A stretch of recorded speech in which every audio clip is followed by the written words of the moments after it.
So the first night of our new nighttime potty training routine was a failure. What we decided to do. So basically what happens is probably maybe 4 nights out of 7, Nicholas wets the bed, right? And he will come into my room and sleep with Shannon, and I get banished to the couch, and that's what happens. And so last night I decided, but usually we'll be successful if I can get him out of bed around 12:30 or so and bring him to the bathroom. And if that's the case, he makes it through the night. So I decided, let me start setting my alarm, right? And so I set my alarm for 12:30, and I took Nicholas to the bathroom. And something in my gut told me that his heart wasn't in his heart really wasn't in it on that trip to the bathroom, and that it wasn't really going to do the job to get him through the night. And I was right. And so what I'm doing right now is our morning routine that I typically do of changing his bedding and putting him in the bathtub and getting him ready for school. And so that's what we usually do. But I really want to try to spend the rest of the summer getting a little bit more, committed to getting him through the night, because I think he can do it. And usually does if I can get him up to the bathroom. But last night, I did get him to the bathroom and it just didn't work out. So I think I'm gonna wait a little bit longer, maybe 1 o'clock. Maybe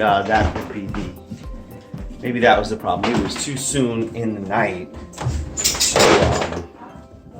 to get him out there.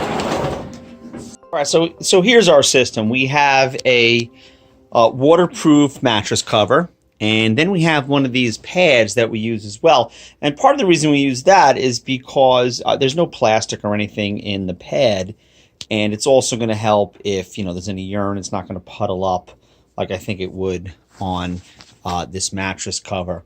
And so that's what we use. We have a few mattress covers. We have a few of these pads as well, and we just wash them a lot. So that's how we do it. It works out pretty good. I know there's a lot of ways to handle this kind of situation, and I've had some people say to me, just why don't you put some pull-ups on them? And I know some people do that, and if that works for their family, that's great. Nicholas, when he was, I want to probably say 7 or 6, we did use pull-ups at first. He just asked us not to. He didn't want to put them on, and I kind of understood. It was they're hot, they're tight. It looked really uncomfortable for him, and it just didn't really feel like such a terrible system to try to get him through the night, right? Change his bedding in the morning, because I check on him every single night. I never ever sleep through the night. And so anyway, so we figured, we have the time right now to really focus on it, and so that's what we're going to do. So I'm going to try to get more strategic. I'm going to really pay attention to what times I'm going in there, and I got to be a little bit more committed and forceful to making him stay into the bathroom, so I feel really confident that he's been in there long enough, frankly. Last night he just went in there and peed very, very quickly, and basically looked at me like, I did it, I'm done, I'm leaving. And I just said, okay, let's go. And so that didn't work out. And so anyway, so we're in the routine. I changed the bedding. I'm going to bring my bedding down. He's in the bathtub right now. And we're going to have some breakfast and go to school. Go. Come on, handsome. Let's do it. Get your backpack, babe. I love you. Have a great day. All right, let's go, handsome. I love you. Nikki. You can say bye to mommy. I love you. I'll see you later. No hug for you. No hug, no. What's going on with that? You want to give mommy a hug? Go ahead. Yeah, I figured as much. There you go. Here, you gotta stay in the house. What are you, nuts? Go back inside. In. Go. Come on, Nikki. Let's do it, buddy. Stay. Come on, handsome.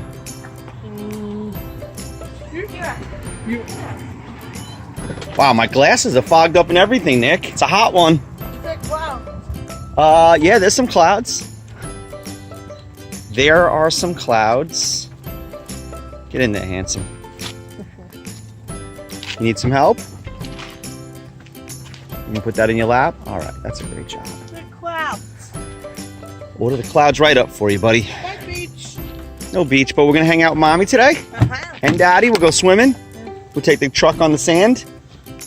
Sand? What do you think about that plan? Well, you're not playing. Sand. You're so handsome. What do you want to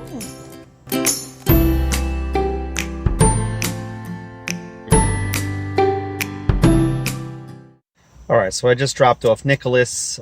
It's 8:12, and it's balmy. It's hot. It's jungle hot out here today. So I just pulled the car onto my dead end in the shade for two reasons. Number one, it's probably a little bit cooler here. And number two, based on the other videos, I'm much better looking in the shade. There's no, and actually from a distance. In the shade and from a distance, I am profoundly better looking. So there's one more piece I wanted to add to this, which I think is worth talking about because I know there's a lot of judgment about it. And that's the fact that we still have Nicholas coming into our bed at 13 years old, right? Because that's the nighttime system. You know what? We're going to put the top up because now the mosquitoes are coming in here to be part of our video as well. I can't have that.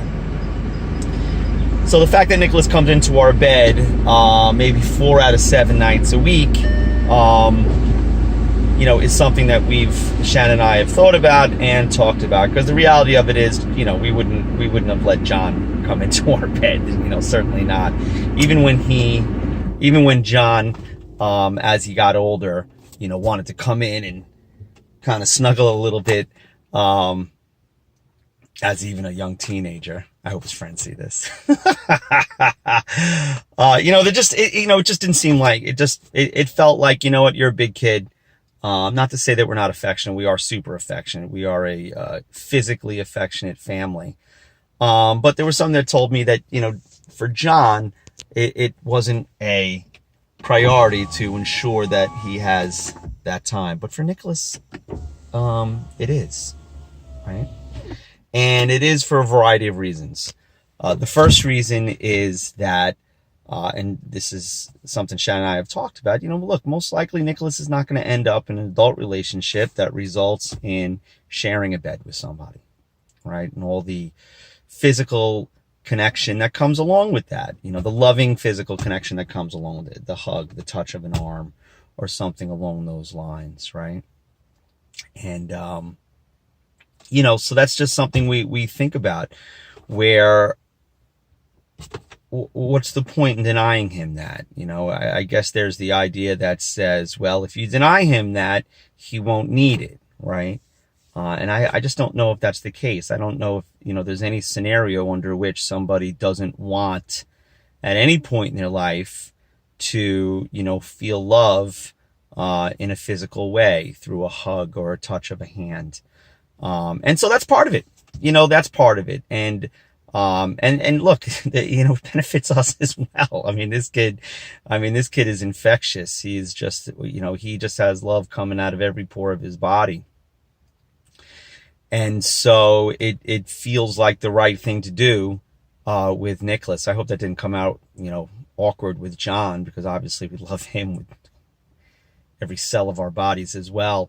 But look, John is gonna have a typical relationships in his life. There's no doubt. John has a lot of great things going on, and I'm sure, you know, his future is gonna, you know, be the same as it is now, in that, you know, he's got a lot of friends, a lot of wonderful people in his life, people that, you know, seek him out, right? And that's just not going to be the case with Nick. And I know that hopefully I'm wrong. Look, who knows? Maybe he'll develop and he'll have, you know, a more typical relationships than I anticipate. And so that's a piece of it. You know, I mean, that is absolutely a piece of it that Shannon and I have discussed. And part of the reason, we do the system that we do, where where he comes in and spends the night should he wet the bed. So, I'll probably get some criticism for this, this standpoint that we have. But look, it's right for our family. And if other families, they have a different system, whatever works for your family is great. But this is what we feel works for ours. I don't know I'm not sure if my shoe made it onto the camera or not. But I have been rocking fluorescent green duct tape on my shoes for 3 days now. Which is totally unacceptable. Which is totally unacceptable, according to Shannon. And the reason I have this is because Nicholas likes to tuck laces inside the shoe. And so, whatever we're doing, if we're walking out to the car, he'll stop me and he will try to tuck my laces in. And if I tell him no, he gets angry. And, his teachers are doing a great job of redirecting him when he tries to do that. And I just decided, look, let's just solve this problem with a little bit of duct tape. And it's worked wonderful. Now, it looks ridiculous, but look, I'm an autism dad. I could do what I want, right? I think that's kind of how it goes. Right, Shannon? No, not at all. I can't leave the house like that. Well, until I come up with a better solution, this is what we're going with. Dogs should be on the couch or on the floor. Where do they belong? On my lap. You like them. You like them on your lap.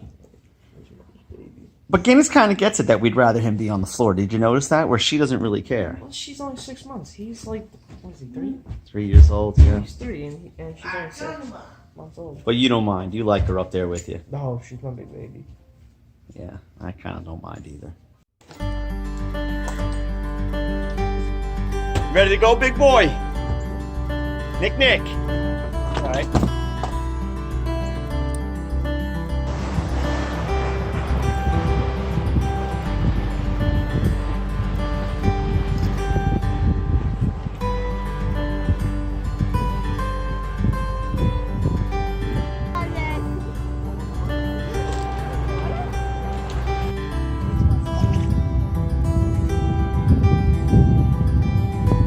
How you doing, handsome? Hey! He's in the fetal position and everything, man. He is.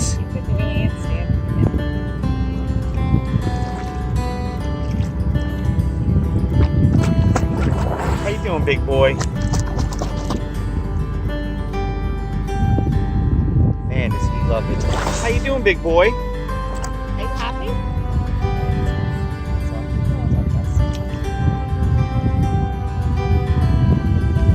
Definitely the calmest he is from any environment.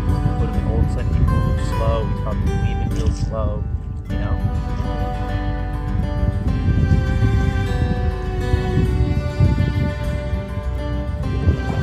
Hey big boy, how are you?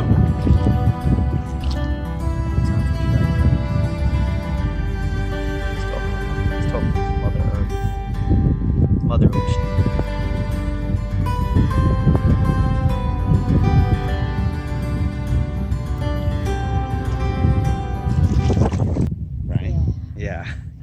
So I certainly don't have any regrets about that, but I guess the big question is like, is there a place where we put the top, the lid on that?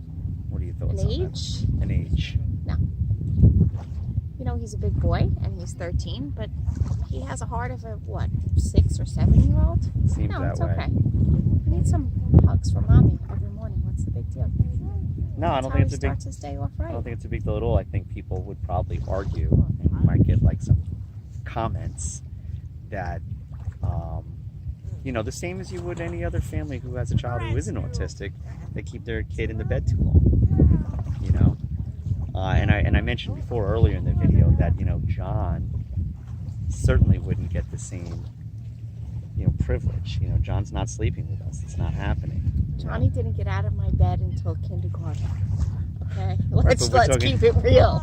All right. Right. He didn't sleep, and Right. So it's not like Nick is sleeping in my bed. He goes in his own bed, and if he wets the bed, he wakes up. And what are you supposed to do? Keep him in a wet bed?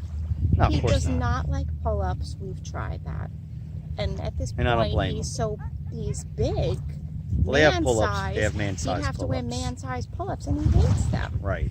So I just put down the pad. No, I think we're doing the right we thing. change a sheet. I think we're doing the right that's thing. And you know what the reality of it is? I think if we were a little bit more committed to, you know, trying to handle this scientifically, like really figuring out what time do I have to be in there.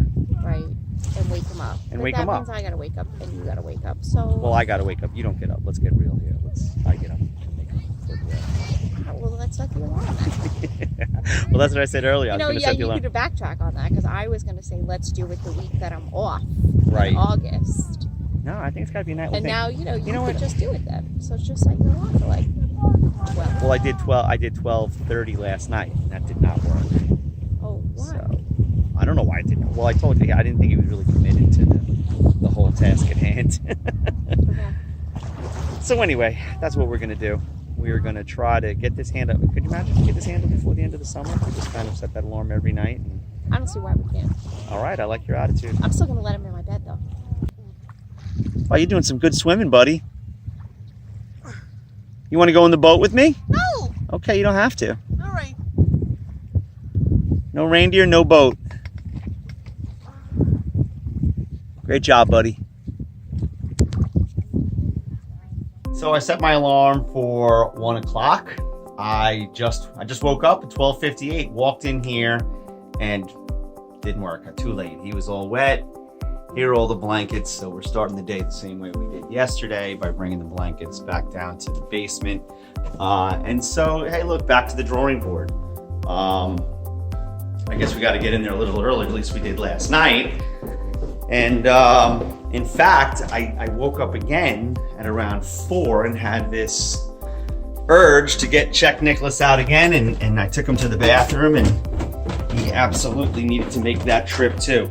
So you know what? It's been really hot, and he's been drinking a lot, and that's probably the reason why, which makes a lot of sense. You know, I'm certainly not gonna, you know, limit the amount of fluid that he's taking in on days like we've had over the last couple of days. So, hey, look, that's what happened this time. Back to the drawing board. I'll try to get in there a little bit earlier tonight. You know, we'll just keep at it, you know. And I think I think if we're consistent with it, he's gonna get this whole thing figured out. So that's it for today. Thanks for watching. I hope you enjoyed the video. And if you like our videos, please remember to subscribe. Have a great day. We'll see you next time.